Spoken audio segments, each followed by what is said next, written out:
عقل مندوں کے لیے ایک زبردست مثال. ہم تربوز خریدتے ہیں، واٹر میلن.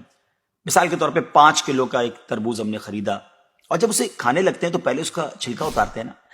5 کلو میں سے کم از کم 1 کلو کا تو چھلکا نکل جاتا ہوگا، یعنی آلموسٹ 20%، 20% تو کم ہو جاتا ہے.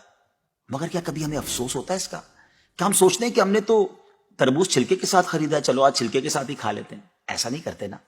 اسی طرح مالٹے کا بھی حال ہے کہ ہم خوشی خوشی سے اس کا چھلکا اتار دیتے ہیں، حالانکہ ہم نے چھلکے سمیت خریدا ہوتا ہے، مگر اس چھلکے کو پھینکتے ہوئے ہمیں کوئی تکلیف نہیں ہوتی.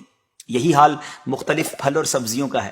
اچھا، ہم چکن بھی تو خریدتے ہیں، زندہ ثابت، اسی کو تولتے ہیں، تلواتے ہیں، پیسے دیتے ہیں، مگر جب کھانے کی باری آتی ہے، پکانے کی باری آتی ہے، تو اس کے بال، اس کی خال، اس کی آلائشیں نکل جاتی ہیں، تو ویٹ تو کم ہو جاتا ہے. مگر کبھی اس پر دکھ ہوتا ہے؟ نہیں نا. تو پھر 40,000 میں سے 1,000 دینے پر، 1,00,000 میں سے صرف 2,500 دینے پر ہمیں کیوں بہت تکلیف ہوتی ہے؟ حالانکہ یہ صرف 2.5% تو بنتا ہے، یعنی 100 روپے میں سے صرف 2.5 روپے. یہ تربوز، کیلے، آم اور مالٹے کے چھلکے اور گٹلی سے تو بہت کم ہے نا.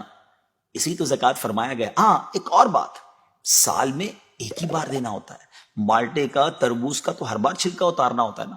یہ 100 روپے میں سے 2.5 روپے یا 1,00,000 میں سے 2,500 روپے سال میں ایک ہی بار دینا ہوتا ہے، اور اسی کو زکوٰۃ کہا گیا.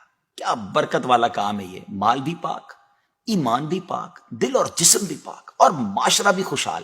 اتنی معمولی رقم، یعنی 40 روپے میں سے صرف 1 روپے، اور فائدے کتنے زیادہ، اجر کتنا زیادہ، برکت کتنی زیادہ. تو اب اپنی زکوٰۃ ہم نے پوری دینی ہے.